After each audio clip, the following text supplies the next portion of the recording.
Goodbye forever and good night. 영어 발음 괜찮았어요? 예. 예. 오래전에 제가 이제 시간이 많이 흘러서 기억은 희미합니다. 어디서 제가 이 정보를 얻었는지 책도 희미하고, 그런데 그 내용은 지금도 제 마음속에 생생하게 기억하고 감동이 있는 그런 한 일화를 소개하려고 합니다. 나이 많이 잡수신 아버지께서 이제 세상이 떠날 날이 가까워 오는데 병상에서 임종을 맞이하는 시간이 다가왔습니다.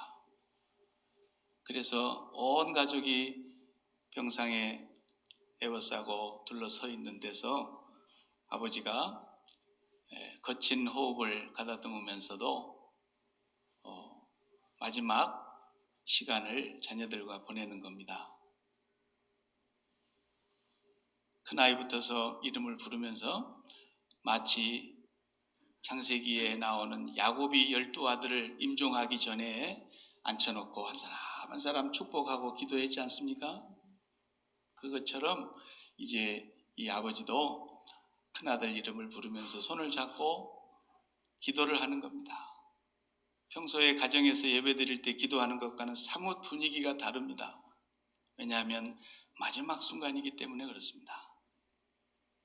큰아들 이름을 부르고 간절히 기도를 드립니다. 그리고 아멘 하고 나면은 My son, good night 이렇게 인사를 하는 것입니다. 그리고 둘째, 셋째 이렇게 가면서 하나의 간절히 기도를 합니다. 그런데 막내 아이를 이렇게 손을 잡고는 아버지가 기도를 못해요. 한참 목이 메어서 울다가 간신히 이제 기도를 합니다. 기도를 하는데 기도를 마치고 나니까 아버지가 My son, goodbye forever 이랬습니다. 그러니까 이 막내가 아버지 다른 자녀들한테는 다 good night 그랬는데 왜 나한테는 goodbye forever입니까? 그러니까 아들아 이제 나는 하나님 아버지의 품으로 가는데 내가 떠나면 너는 오늘로 마지막이다.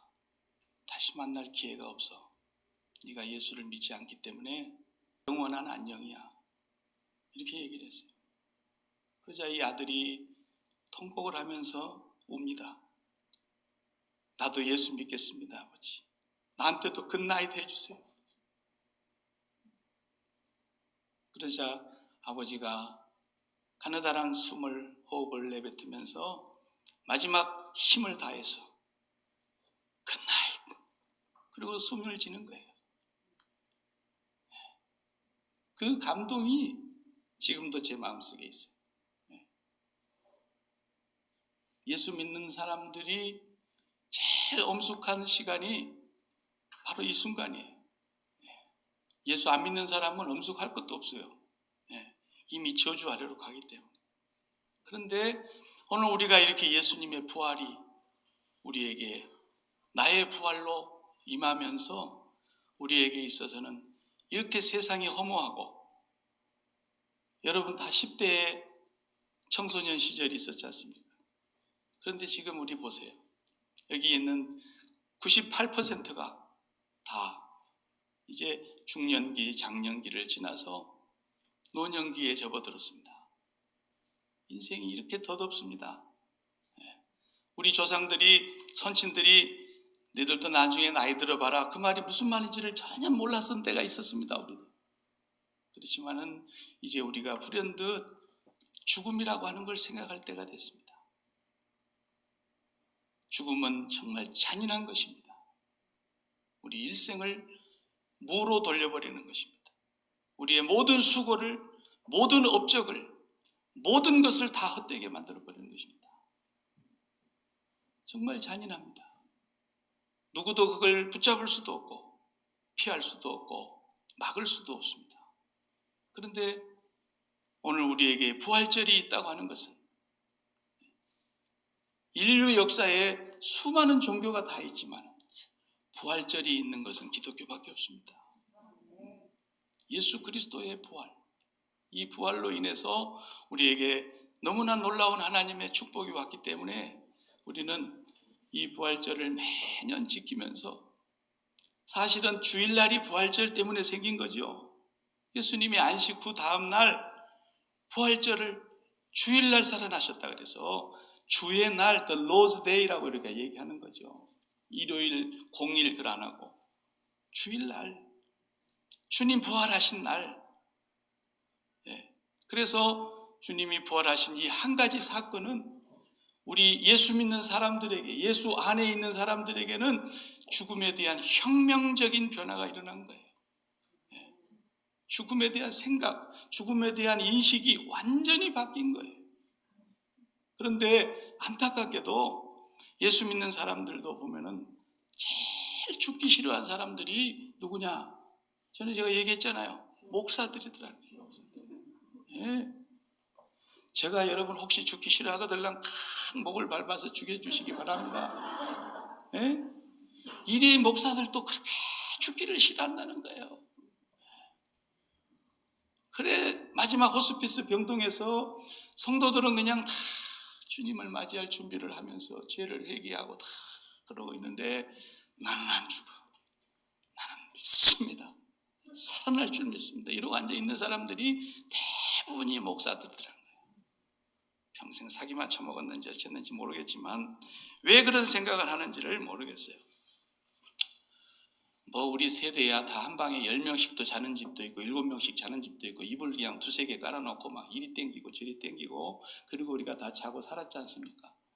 우리 세대야 뭐 부모님들이 자식 키운다고 뭐 그래 했습니까? 그런데 요즘 보면은 미국 영화 보듯이 말이에요. 미국 드라마 보듯이 하도 이제 습관이 돼가지고 요즘 젊은 사람들 애 키우는 거 보면은 이제 학교에 갔다 옵니다. 그럼 아이가 숙제합니다. 숙제해놓고 뭐 자전거 타기도 하고 뭐 자기들끼리 놀기도 하고 막 뛰어다니다가 저녁이 되면 밥 다 먹고 그 다음에 이제 어린이 프로에 TV 하나 보고 그 다음에 엄마가 뭐라 그래요?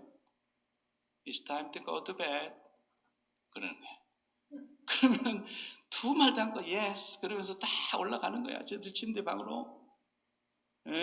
그럼 이제 엄마가 조금 있다 올라가죠. 그래가지고 다 이불 덮고 있으면 이제 먼저 뭐 재미나는 얘기 한마디 해주고 또 동화책 한번 읽어주고 뭐 이렇게 얘기하다가 굿나잇 이마에 뽀뽀 한번 딱 해주고 볼에다가 뽀뽀 한번 딱 해주고 I love you 그러면은 또 아이가 I love you too 그러면서 잠이 든단 말이에요. 이렇게 잠을 자는 것을 요즘 젊은 부부들은 다 그럽디다. 저도 어딘가 보려고 한번 해봤어요 옛날에. 우리 애들 키우면서. 근데 요즘 애들은 다 그렇게 크는 것 같아요. 근데 성경은 죽음이라고 하는 것을 그런 것이라고 말했어요. 이런 게 죽음이라는데 왜 죽음을 무서워하느냐라는 거예요. 사도 바울이. 오늘 지금 데살로니가 교회 성도들에게 죽음은 자는 것이라고 오늘 표현하지 않습니까? 13절에도 형제들아 자는 자들에 관하여는 잠자는 거예요. 잠자는 거. 굿나잇 이렇게 엄마가 아이의 볼에 뽀뽀해주고 이마에 뽀뽀해주고 굿나잇 하는 것처럼 하나님께서 우리 보고 너 일생을 달려오느라고 수고했다. 이제 수고를 멈추고 이리와 잠자자. 굿나잇. 하나님이 우리 이마에 뽀뽀해 주시고 굿나잇. 이게 죽음이라는 거예요. 근데 마귀에게 속아가지고 수천 년 만년 동안 우리는 죽음이 제일 무서운 줄 알았어요. 이 의식이 벗겨지지가 않는 거예요. 죽음이 제일 큰 문제가 됐어요. 그래서 일생의 죽음에 매여 종노릇하는 자들을 놓아주려고 해방시켜주려고 주님이 오셨다고 히브리서 2장 15절에 그랬지 않습니까? 일평생 죽음에 매여서 종노릇하는 거예요. 이것이 인간의 모습입니다. 그런데 하나님께서 우리에게 그 죽음이 그렇게 하루 종일 일하고 서 있고 허리가 부러질 정도로 일하고 땀을 흘리면서 일했는데 잠 한 번 실컷 잡았으면 좋겠다. 그럴 때가 있잖아요. 그럴 때 푹 자고 일어나면은 깊은 잠 자고 일어나면 얼마나 개운합니까? 죽음이 그런 거라는 거예요. 아브라함이 잠들었습니다. 그분도 잠든 일에 깊이 잠들고 주님의 날에 깨어나면은 하룻밤 자고 일어난 것 같을 겁니다. 잠자는 거라는 거예요. 그 이상도 이하도 아니에요. 그런데 많은 사람들이 죽음을 그렇게 무서워해요. 14절에도 예수 안에서 자는 자들이라고 표현했습니다. 예수 안에서 자는 자들도 하나님이 그들을 데리고 오실 거다. 이런 말씀. 이 두 잠자는다는 말을 16절에 가서 비로소 뭐라고 표현합니까? 그리스도 안에서 죽은 자들이 먼저 일어나고 그랬습니다. 주님이 재림하시는 날 가장 먼저 일어날 사람들이 누구냐? 그리스도 안에서 먼저 잠든 사람들이 먼저 일어날 거라는 겁니다. 주님은 그렇게 말씀하셨습니다. 사도 바울의 신학이 아니에요. 사도 바울이 하나님께로부터 받은 말씀이라고 오늘 기록하고 있지 않습니까? 예수 안에서 죽는다고 하는 것. 이건 정말로 놀라운 축복입니다. 부활의 생명의 길과 진리와 생명이 되시는 예수 그리스도를 믿는 자들에게서는 이 부활절의 최고의 축복이 뭐냐? 그리스도 안에서 잠드는 것이라는 거예요. 이 그리스도 안에서 잠드는 것을 하지 못하고 그냥 잠드는 사람들은 그걸 보고 뭐라 그래요? 저주라 그러는 거예요. 저주. 왜? 그리스도께서 십자가에서 저주를 받으셨습니다. 그 십자가에서 저주를 받으신 그것 때문에 우리가 저주에서 벗어났는데 그들은 그리스도 밖에 있기 때문에 그들의 죽음은 저주예요. 저주. 안타깝지만 다 죽음 앞에서는 그래도 예의를 갖추고 참 고인의 명복을 빕니다. 좋은 말 다 하죠. 별세하셨습니다. 아니 서거하셨습니다. 어떤 말을 해도 대통령이라도 그리스도 밖에서 죽었으면 서거가 뭐예요? 저주라는 거예요. 저주. 네. 이것이 성경에서 오늘 주님께서 우리에게 주시는 말씀입니다. 죽는다는 말을 우리가 할 때에 죽는다는 것은 목숨이 끊어지는 겁니다. 목숨이. 육체적인 죽음은 목숨이 끊어지는 것이고 그리고 또 하나의 죽음이 있는데 그것은 마음이 죽는 겁니다. 마음이 죽는 것은 생명이 죽는 거라는 뜻입니다. 생명이. 우리 육체가 죽는 건 코에 숨 쉬는 심장이 허파가 다 멈추는 것입니다. 그러나 우리 마음이 죽는 것은 생명이 죽었다 그럴 때 쓰는 말입니다. 생명이 그러면 뭐라 그랬습니까? 생명은 내가 오늘 하루를 숨쉬고 있는 동안에 나를 살게 해주는 힘, 그게 생명이라 그랬습니다. 여러분 왜 삽니까? 그러니까 나는 오늘 돈 버는 재미로 삽니다. 그 사람 돈이 생명입니다. 네. 돈 벌어야 되기 때문에 산다. 돈 버는 것이 생명입니다. 이 사람은 그러니까 생명이 돈이 벌릴 때마다 생명이 약동하는 겁니다. 입이 막 벌어지는 겁니다. 기띠에 걸리는 겁니다. 왜? 자기 생명이 풍성해지니까. 그 사람 돈이 생명이에요. 안 벌립니다. 돈이 날아가 버렸습니다. 부도가 났습니다. 이 사람은 마음이 어떻게 됩니까? 속된 말로 숨통 막혀 죽겠네. 허파는 멀쩡히 뛰고 있는데도 숨통이 막힌다. 왜? 지금 마음의 생명이 꺼져가고 있기 때문에. 마음의 생명은 그런 겁니다. 나를 오늘 또 살아있게 하고 살아있게 만들어주고 살아있을 수 있도록 용기를 더해주고 살게 만들어주는 힘을 북돋아주고 사는 재미가 있게 해주고 이게 다 생명이라는 뜻이에요. 그래서 명령할 때 명자를 쓰는 거예요. 나를 살아라고 명령하고 있어요. 그것이 생명이기 때문에. 그게 예수 밖에 있는 사람들은 뭡니까? 물어볼 것도 없이 예수 아닙니다. 그 사람들은 사람마다 다 다를 겁니다만 그 사람이 뭐 연예인 같으면 인기가 생명입니다. 인기 없어봐 연예인들 누가 불러줍니까? 한 번도 브라운관에 나올 수도 없는데 누구가 그런 연예인 무슨 소용이겠습니까? 네. 축구선수 내가 아무리 가서 운동장에 벤치에 앉아 있어도 한 번도 주전으로 뛸 수가 없어. 항상 거기 앉아만 있다가 다시 집에 오고 앉아만 있다가 다시 집에 오고. 그 무슨 축구 선수입니까 그게? 그 사람 생명이 끝난 거예요. 대통령, 정치하는 사람들 권력이 생명입니다. 그렇기 때문에 그 권력을 다시 쥐기 위해서 수단과 방법을 가리지 않고 어떻게 해서든지 저 사람을 무너뜨리고 내가 당선이 되기 위해서 온갖 술수와 거짓말을 다 하지 않습니까? 왜? 그 사람 권력이 생명입니다. 그래서 생명 끊어지니까 아무것도 아니라는 걸 알죠. 예수 밖에 있는 사람들은 이런 것들로 생명을 삼습니다. 그것이 오늘 또 나를 살게 해준단 말입니다. 그것 때문에 내가 오늘 또 살아있는 힘이 있다 이 말입니다. 그런데 목숨이 딱 허파가 멈추고 폐가 멈추고 심장이 멈추고 호흡이 딱 끊어지는 순간에 지금까지 내가 생명처럼 여겼던 모든 것이 뭐가 됩니까? 헛되고 헛된 것이 되는 겁니다. 그것은 생명이 아니었던 것입니다. 이것이 그리스도 밖에서 죽는 사람들입니다. 그래서 이들도 나중에 요한복음 5장에 보면은 예수께서 오실 때 어떤 날 했습니까? 심판의 부활로 일어난다 그랬습니다. 그리스도 밖에서 죽은 사람들도 다 부활합니다. 그들이 부활 안 하는 게 아니에요.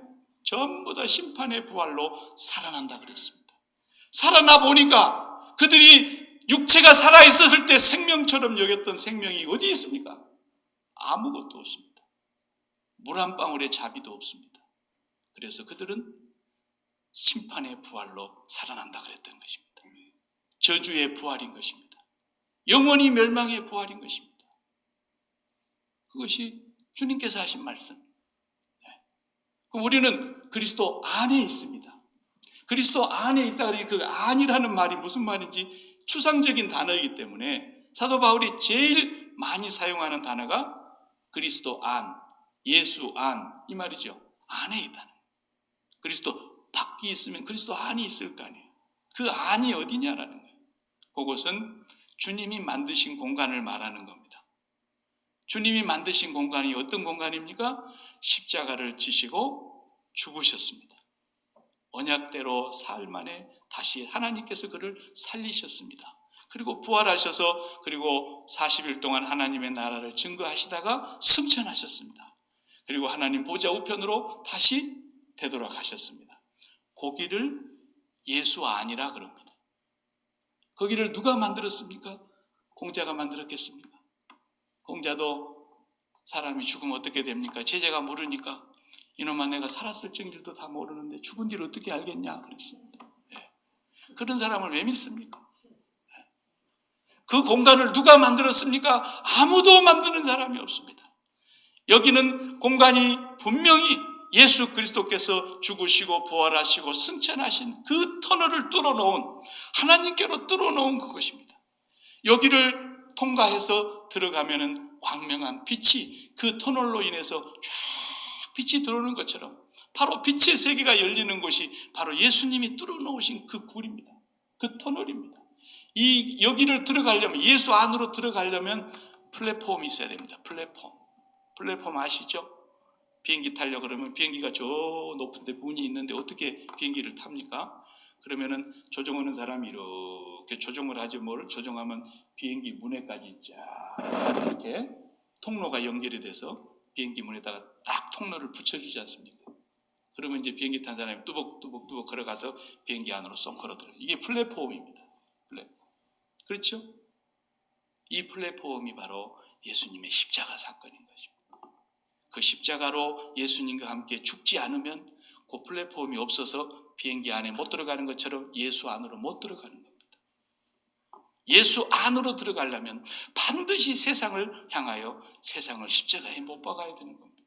세상이 나에 대해서 죽었고 내가 세상에 대하여 그러하니라.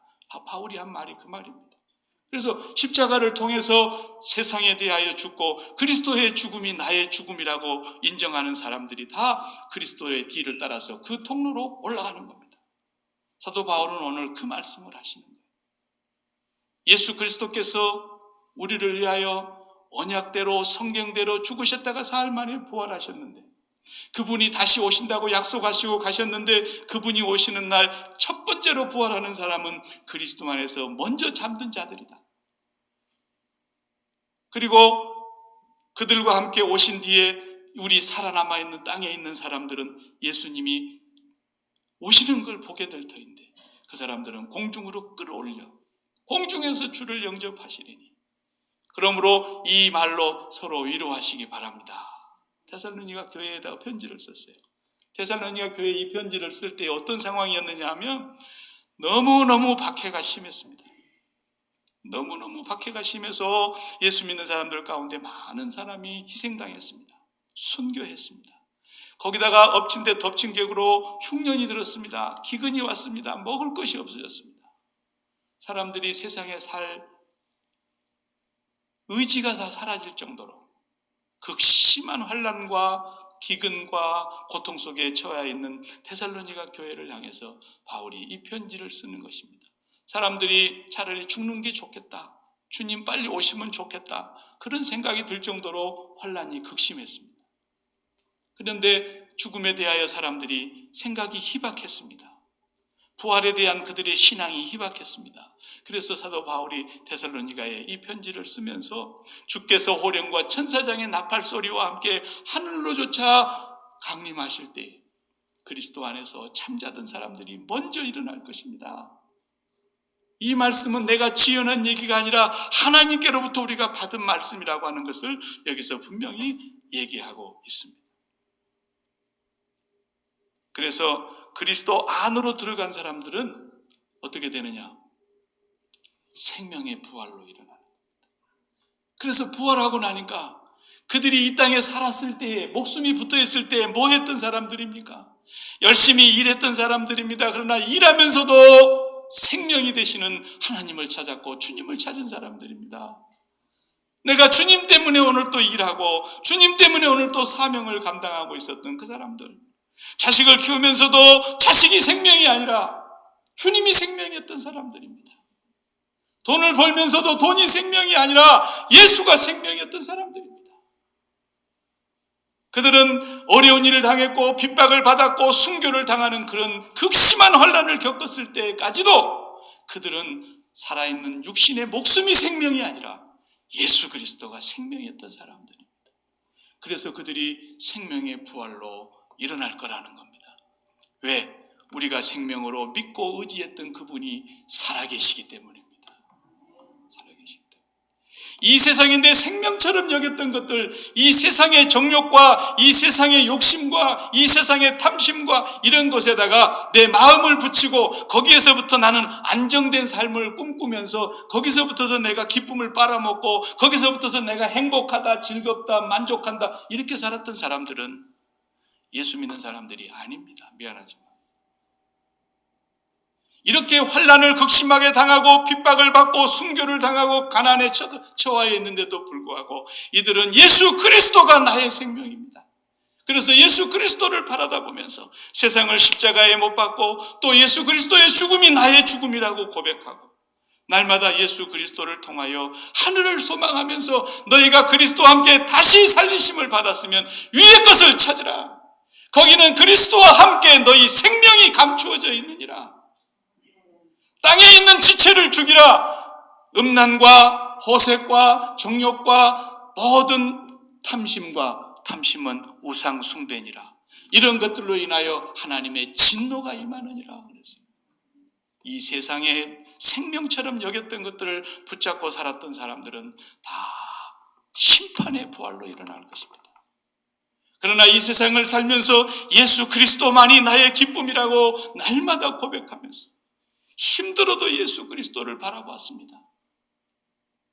물질이 부족해도 예수 그리스도를 바라봤습니다. 건강이 모자라도 예수 그리스도를 바라봤습니다. 핍박을 받아도 예수를 바라봤습니다. 십자가밖에는 나이가 의지할 것이 없다고 굳게 십자가의 플랫폼을 따라간 사람들, 그 사람들은 비행기 안으로 들어가듯이 예수 안으로 들어간 사람들입니다. 이 사람들은 주님이 오실 때에 먼저 일어날 것이라고 분명히 말씀하고 있습니다. 그곳은 성령께서 우리를 다스리는 곳입니다. 성령께서 이제는 우리를 생각을 바꾸어 주시고 예수님의 말씀을 깨닫게 해주시고 성경이 눈이 열리게 해주시고 예수님의 말씀을 우리에게 설명해 주시고 하나님의 세계를 분별하게 해주시고 그곳에 있는 그 기쁨과 그 평안이 진짜인 것을 맛보게 해주시기 때문에 부활의 주님께서 오셔서 첫 마디가 너희에게 평강이 있을지어다. 그 평안은 세상이 줄 수 없는 평안입니다. 이런 세상에 잠시 생명처럼 여겼던 그런 것들은 우리가 지금까지 한평생을 살아오면서 느꼈지 않습니까? 한때는 자식이 생명 같습니다. 그렇지 않습니까? 얼마나 자식이 귀합니까? 그래도 그 자식이 생명으로 아무리 여겨도 그것이 나에게 생명이 아니라는 것을 이제 여러분 알았지 않습니까? 더 이상 속으면 안 됩니다. 예. 잘못했다면 큰일 납니다. 예. 자식이 생명이 아니에요.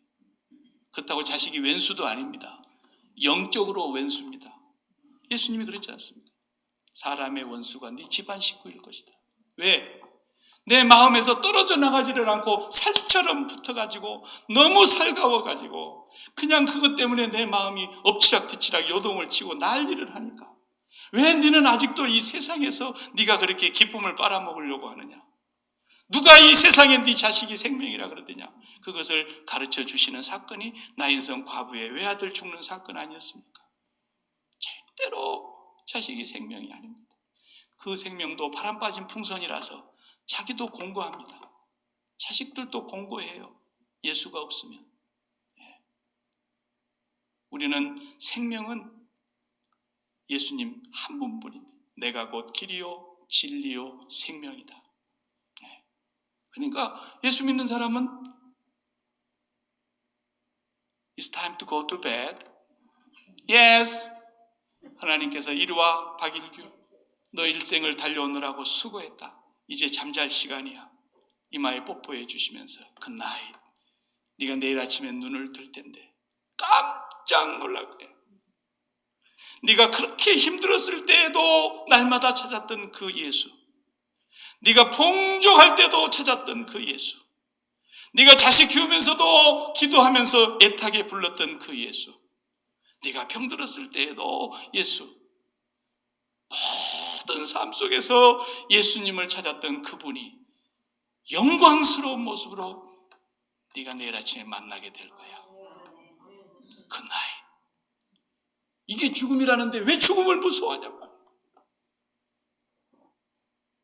예수 믿는 사람들은 죽음이 최고의 행복한 날입니다. 왜 그런지 아십니까? 오늘 아침 내가 새벽 기도 때 그 말씀드렸습니다.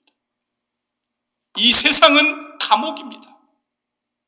영적으로 볼 때 이 세상은 교도소와 같은 것입니다. 여기서 우리 자녀가 어쩌다 실수해가지고 교도소 갔다고 해보세요. 어떤 엄마는 그 아들을 잊을 수가 없어서 겨울이 되면 나는 따뜻한 방에서 잠을 자는데 우리 아이는 차가운 그런 냉방에서 잠을 자겠지. 그러면서 불을 꺼놓고 자기 방에도 불을 피우지 않고 자식 생각하면서 엄마가 자다가 그것도 견딜 수가 없어서 아예 교도소 옆에다가 방을 하나 얻어놓고 날마다 아들 보려고 언제 나오나 그런데 내일 나온다고 연락이 왔어. 이야, 어떻게 나온다냐? 부활절이라고 대통령 특사로 나온단다. 이렇게 좋을 수가 없어. 애 나오는 날 아침에 잠을 자지를 못하고 밤새도록 또 눈으로 지새다가 아들 나오는 데 가서 교도소에 가서 품 안에 끌어안고 얼마나 행복해 하겠어요. 얼마나 기쁘겠어요. 주님은 지금도 한 사람이라도 출세상하면 하늘에서 회개할 것이 없는 의인 99사람보다도 회개하고 세상을 출세상하는 사람, 십자가의 플랫폼을 밟고 당당하게 예수 안으로 들어가는 그 사람, 이 지옥 같은 세상에서 출소하는 그 사람을 그렇게 기다리는 거예요. 주님 오늘 또 그것 때문에 부활하신 주님께서는 이 세상의 전체가 생명인 줄 알고 이 세상에 무슨 생명이 있는 줄 알고 이 세상에 무슨 영원한 것이 있는 줄 알고 이 세상에다가 마음을 붙여놓고 이 세상에서 그렇게 좋은 것을 마음껏 누리면서 사는데 예수는 개떡같이 믿어. 그런데도 예수 믿는데, 아이고 웃기고 자빠졌네. 주님이 대번에 그러시고요. 그걸 뭐라 그랬어요? 이 독사의 새끼들아 그랬잖아요. 누가 그랬어요? 바리새인들이 제일 잘 믿는다 그랬잖아요. 자기들이 제일 잘 믿는데야, 자기들이. 저런 세리나 저런 인간 같지도 않는 것들하고 내가 어떻게 같이 예배를 드릴 수 있겠냐 말이야. 그러면서 최고로 자기들이 잘 믿는 줄 알았지만 바리새인들은 돈을 사랑하는 자라 그랬잖아요. 누가복음 16장에. 그러니까 성전도 이만큼 털을 이렇게 하고 여기 자릿세, 돈 바꾸는 사람 여기, 비둘기 파는 사람 여기, 그래가지고 그냥 그 좋은 자리 하나씩 커미션 주고 그냥 따내가지고 성전 뜰에서 돈을 얼마나 걷어들였습니까? 주님이 십자가를 앞에 두시고 예루살렘에 올라가셔서 그걸 다 들어버렸잖아요. 독사의 새끼들이라고. 자꾸 세상에 마음 붙이고 있는 거야. 세상이 조금만 흔들리면 그냥 심장이 벌벌벌벌 떨려. 그들에게 무슨 부활절이 있단 말입니까? 말짱 헛소리입니다. 개소리입니다. 거짓말입니다. 진정으로 하늘의 생명을 가진 자만이, 십자가를 통해서 세상을 못 박은 사람만이 어떤 환경이 와도 사방이 우겨싸도 쌓이지 않습니다. 거꾸로 뜨름을 당해보십시오. 망하지 않습니다. 핍박을 받아보십시오. 버림받지 않습니다. 답답한 일을 당해도 낙심하지 않습니다. 왜? 이 세상에 내 생명이 없어요. 내 생명은 예수 그리스도밖에 없어요. 부활하신 주님밖에는 내 생명이 없어요. 내가 예수 외에는 다른 걸로 기뻐하지 않기로 결단한 거예요. 그렇기 때문에 생명의 부활로 일어나는 사람들입니다. 심판의 부활로 일어나는 사람들은 다 교도소 안에 있는 사람들, 다 이 세상이라는 감옥 안에서 빠져나오지 못하고 있는 사람들입니다. 제자들도 마찬가지였습니다. 우리가 고난주간에 다 본 대로 제자들 어디까지 따라갔어요? 주님과 동행하기를. 바로 십자가 직전까지는 동행했습니다. 기적을 일으키시는 주님과 동행하고 죽은 사람을 살리고 바다를 잔잔케 하는 그런 주님과는 동행했지만 십자가를 지시는 주님과는 아무도 동행할 수 없다는 것을 예수님이 아셨습니다. 베드로야, 너도 큰 소리 치지 마. 너도 다구기 전에 나를 3번 모른다고 부인할 거야. 예? 아무도 그 십자가 플랫폼을 밟고 넘어간 사람이 없었습니다. 언제 넘어갑니까? 성령을 받아서, 성령으로 세례를 받고, 그리고 이제 그들은 오순절을 만나서 예수 그리스도가 나의 진정한 생명이라는 것을 그들이 삶으로 고백을 한 것입니다.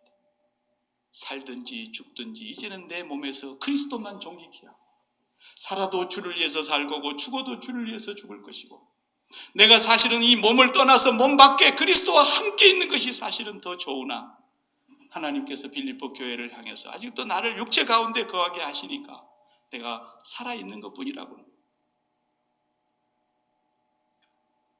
정확하게 말하면 이 사람들이 예수 믿는 사람인 것입니다. 여러분이 예수를 믿고 성령으로 거듭났다고 하신다면, 여러분들이 거듭났다고 하는 것은 성령으로 세례를 받았다는 뜻입니다. 그러나 성령으로 세례를 받았다고 해서 그것이 완전한 것이 아닙니다. 이제 태어난 갓 어린아이입니다. 갓 태어난 어린아이예요. 성령으로 세례를 받은 사람은 이제 성령으로 충만해야 되는 것입니다. 날마다 성령으로 충만하라고 그랬어요. 날마다 성령으로 충만하라. 성령의 충만을 받으라고 사도 바울은 분명히 말씀했습니다. 그것은 성령의 세례는 한 번 일어나는 완료형으로 말씀하셨지만 성령의 세례는 계속 죽는 날까지 계속되는 것입니다. 그 성령의 세례가 날마다 계속되려면 예수 그리스도의 십자가의 플랫폼을 통과해야 됩니다. 그래서 사도 바울은 날마다 십자가에서 죽노라 그렇게 말했던 것입니다. 그분이 왜 성령이 충만했느냐? 날마다 세상에 대해서 죽으니까. 날마다 세상을 십자가에 못 박으니까. 그래서 그리스도 안에서 날마다 죽고 내 안에 그리스도가 사시는 것을 매일 경험하니까 그게 어떻게 가능합니까? 십자가의 생활하란 말입니다. 십자가 생활을 하지 않는 사람은 절대로 성령으로 충만할 수가 없습니다. 성령 충만은 무슨 기도원에 가갖고 불 받아갖고 되는 줄로 그 사이비들입니다. 사이비들. 기독교는 그런 것이 아닙니다. 내가 오늘 일하고 있는 이 현장 속에서도 예수 그리스도의 죽음을 나의 양식으로 먹고 마시면 성령으로 충만해집니다. 어떤 상황 속에서도 성령으로 충만하도록 하나님 우리에게 선물로 약속하셨습니다. 무슨 불의 사자에게 호랑이한테 물려가지는 마십시오.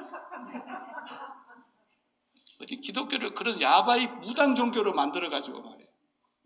누구든지 예수 그리스도의 십자가로 말미암아 그 죽음이 나의 죽음임을 날마다 고백하고 나도 그리스도와 함께 오늘 또 죽습니다. 나도 그리스도와 함께 십자가의 세상에 대하여 못 박혔습니다. 어떤 상황 속에서도 그 기도를 놓지 않고 십자가를 생활하는 사람은 세상을 이길 수 있습니다. 나를 가라앉게 만들고 우울하게 만들고 살맛 안 나게 만들어도 주님의 십자가를 다시 붙잡으면 생명의 부활로 우리의 영혼이 살아나는 것입니다.